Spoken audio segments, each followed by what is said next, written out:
Hey guys. That was a great way to start a video, Jess. I am feeling so many feelings at the same time. I'm feeling super sad, but super happy at the same time, because of the things I did today. And for me to say the words "I feel happy" is like, I don't say that. I really don't say that very often at all. I can't actually think of a situation where I've said that recently. Okay, so, sorry if I'm acting super weird, I'm trying to not get over emotional. So after the video I posted about meeting my friend that I met online, and we met for the first time, went for dinner. If you haven't seen that video and you want to, I'll link it down below. We met on Tuesday for the first time, went out for dinner, and it went fine. It was, I was terrified, even though I had a feeling that it was going to be okay and that she was going to be lovely and everything. I was still going to be scared. It actually turned out that she did have some more free time before she had to go home again.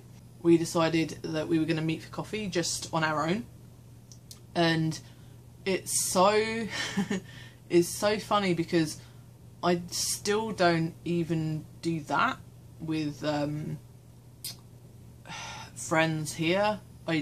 Unless I'm with my other half. I don't go for coffee.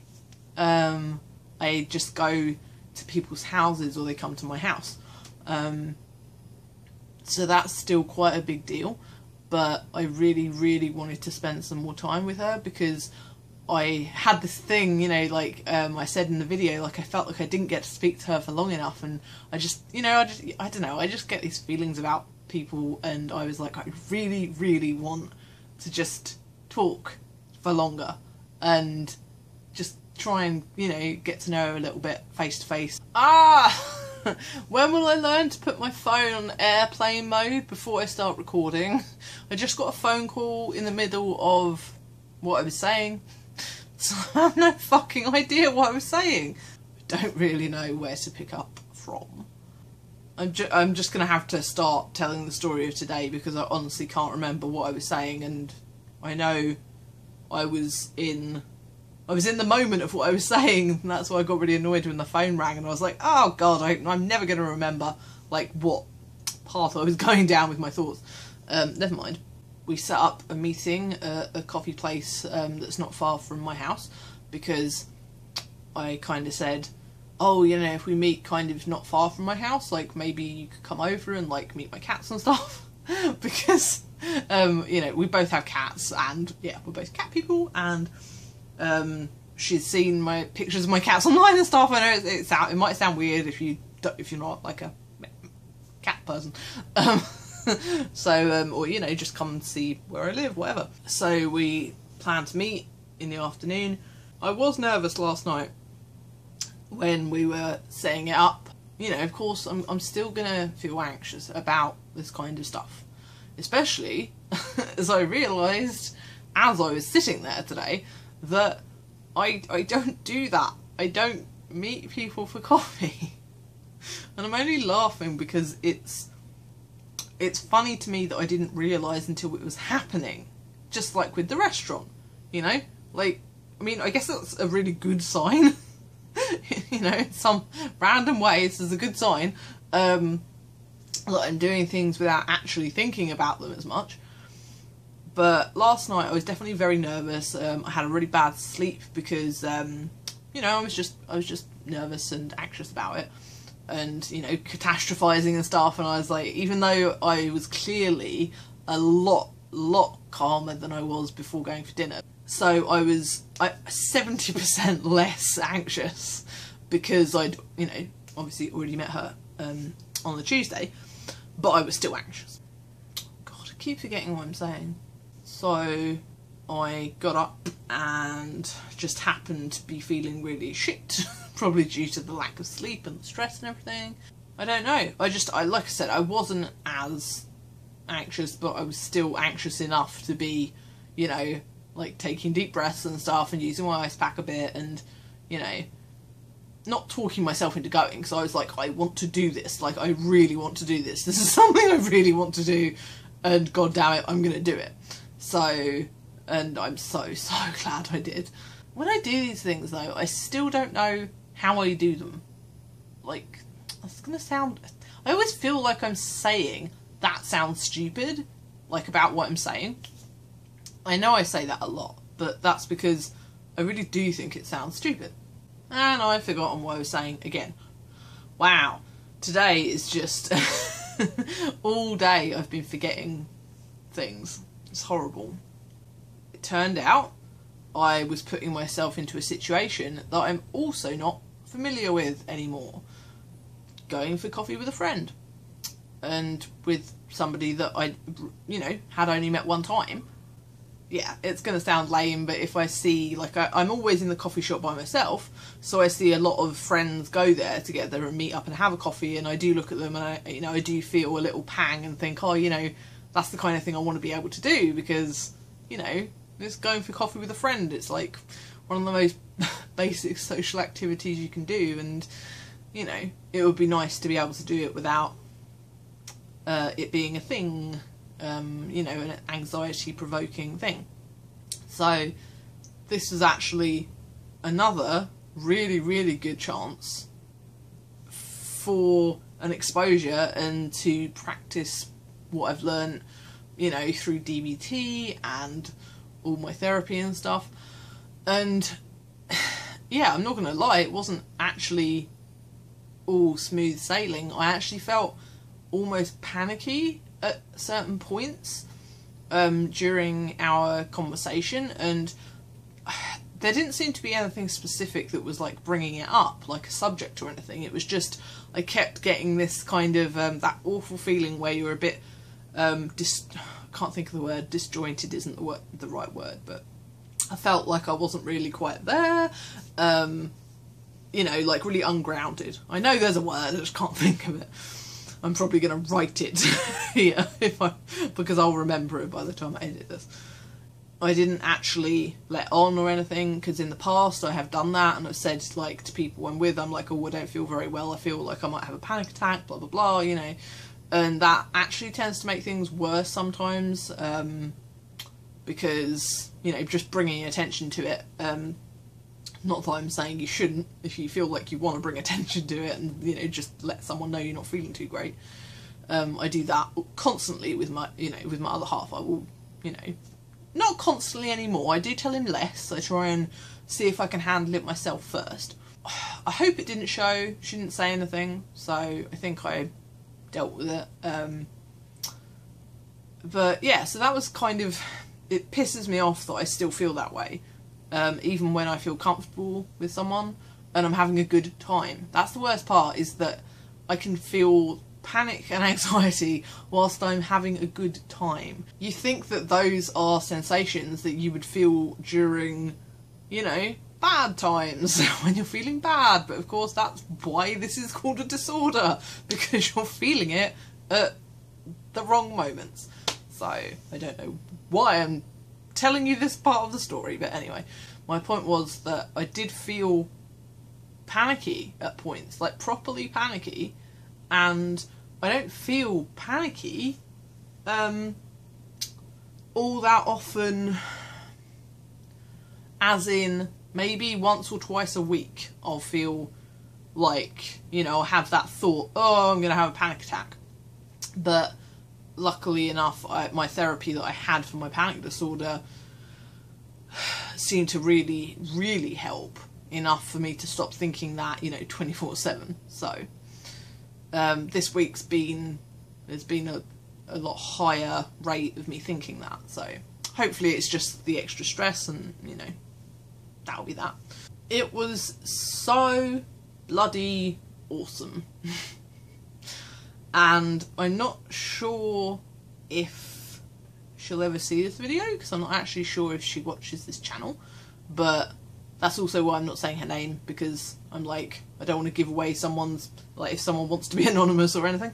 It was just, oh my god, that's why I feel so sad, because I honestly feel like I made a friend today, and I feel so weirdly inspired by everything we talked about. Like, I don't know how we spent 4 hours talking in the end, and I was worried that I wouldn't get through 1 hour talking to someone, because I generally don't actually spend that much time with people.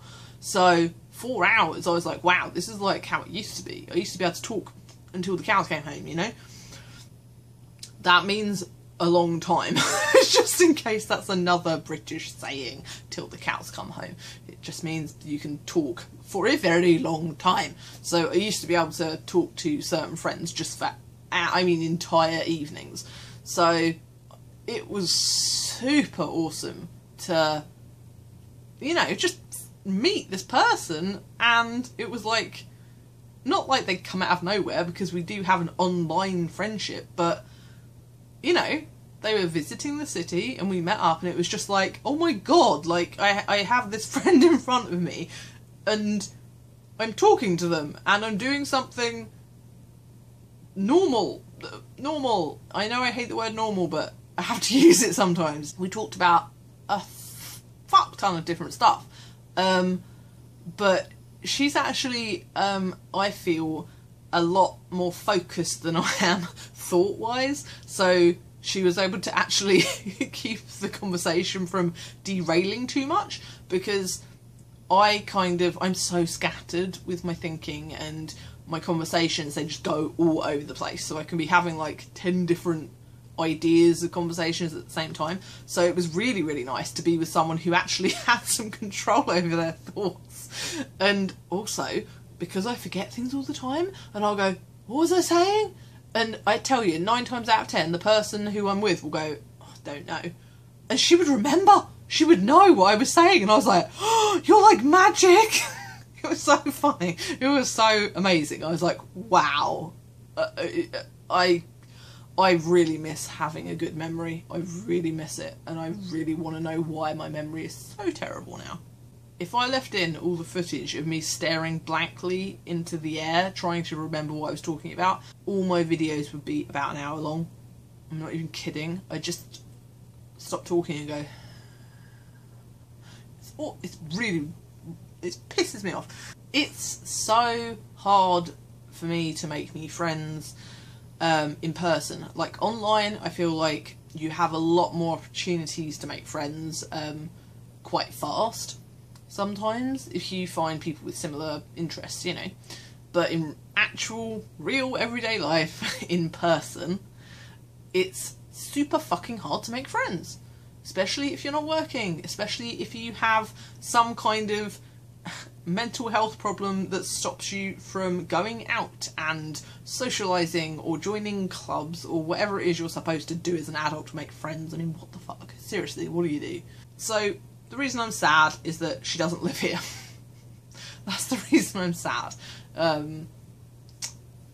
It fucking sucks, dude. It fucking sucks. Because I just feel like we got on really well and we had a lot to talk about, and I feel like having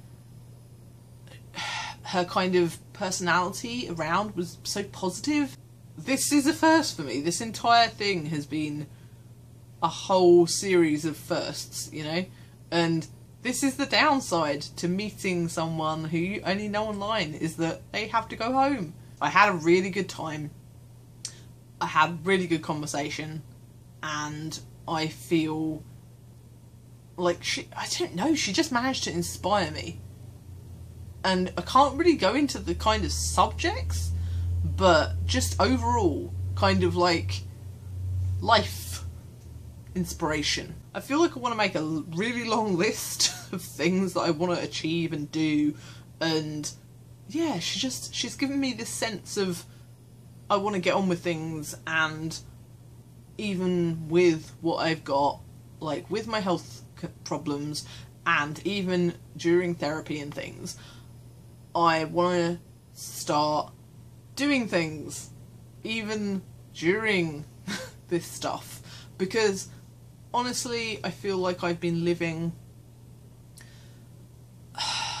as if that defines me. I really do, and I find it super hard not to cry when I say that. I feel like I am anxiety. I feel like that is all I am most of the time. I feel like it controls me completely. And I have spent far too many years feeling that way. And I'm so desperate to step outside of that and start reclaiming my life and just fucking go and do things anyway. It's easy to say, it's not easy to say actually, but it's ridiculously hard to do. I really hope that this feeling stays with me, and that's why I'm documenting it now, because at least I can watch this back and try and go, you know, reclaim the feeling. There's just so many things I want to do and I'm not doing because of my anxiety and my depression and blah blah blah blah blah, all the stuff. And I want to learn how to do them alongside it, because I think for sure I have been waiting to be cured. I just want to get to a point where I can live with it, where it doesn't actually derail my life to the point that it has. I'm getting super deep now, but I've missed so many opportunities, and I still miss out on opportunities that I want to take. I'm really hesitant to say I let this get in the way, because I truly believe that you don't have complete control. You can't just not be anxious, you can't just not be depressed. I just really think I am making some sort of progress, because otherwise I wouldn't be doing these things. I wouldn't be going out for coffee with somebody for 4 hours. I wouldn't be going out to dinner. I wouldn't be, you know, doing certain things that I'm doing. So I'm trying to say it, you know, repeatedly to myself, like, you are making progress. You are not where you were 3 years ago. And I know I'm not, because I can watch my own fucking videos and see where I was 1.5 years ago. You know, I couldn't sit in a coffee shop. I could go in and get a coffee just, and then go home again and spend the entire day inside. I know, logically, I have made progress, but I still feel like that same person. And I have somehow got to prove it to myself that I'm not the same person, and that I have made progress, and that I can do these things. Because I do a lot of things, and none of it sinks in. This has turned into a completely different video than I expected, but that's okay. One thing I think I learned and use a lot from DBT is radical acceptance. If you haven't heard the term radical acceptance before, I would advise Googling it, because I can't explain what it is, because I'm shit at explaining, or I'll get it wrong in some way. It's pretty self-explanatory, but it's better if you go and actually like just read like a really tiny bit about it, because it's not quite, you know, it's not like you're just supposed to accept everything that's happening.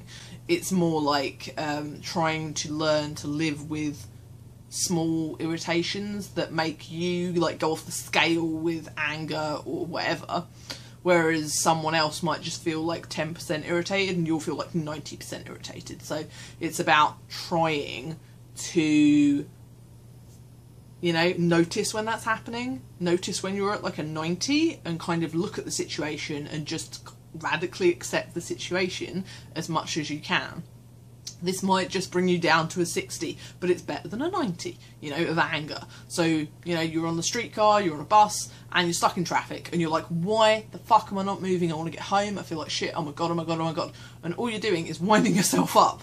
And you might not be able to control this, obviously, if you've got anxiety, you know, it's extremely impossible or hard to control that feeling. But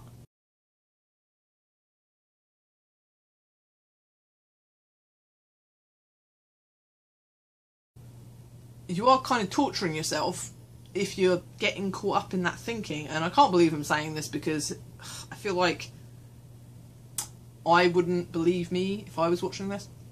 But honestly, it's helped a lot, because I was and am the type of person that gets irritated really quickly, just because I'm anxious, you know, because I'm like, everything makes me anxious if I'm waiting and stuff.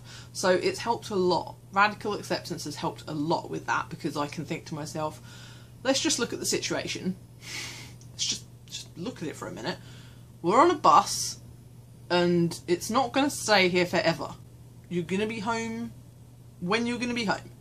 That's all it is.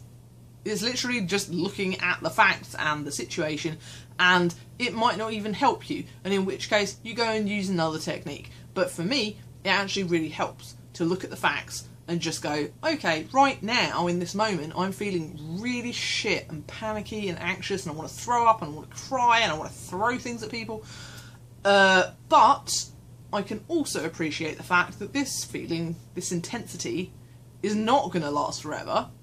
In fact, in about an hour, I'm probably going to feel differently. And just saying that to myself seems to really help. And I should really shut up, because this is going to turn to the longest video in history, and it was just supposed to be about going for coffee with a friend. Anyway, just to wrap it up, I had a really fucking awesome time, and I really, really hope that if you get the opportunity to do something like I've done, if you get the opportunity to go out for coffee with someone or make a friend, I wish that for everybody, because it feels so amazing. It's one of the best feelings in the world to make a friend that you really feel like you click with, you know? It's amazing, and I'm gonna cherish that, you know? Because I don't know if, you know, and when we're going to meet again. It might be years, who knows. And that's really sad, but it's part of this, and I'm accepting that as well. And yeah, it's just been a really great experience, and I know I've smiled a lot throughout this video, which is pretty rare for me, but that's certainly not a bad thing. In final conclusion, I am really, really proud of myself today, and that is something I definitely don't say enough. And if I had more than 2 thumbs, I would give this more than 2 thumbs up. And yeah, to my friend, if she ever watches, thank you, because I had the best time, and I know you know that already, but I'm just saying it again. Thanks for watching, guys. I'll see you soon. Bye.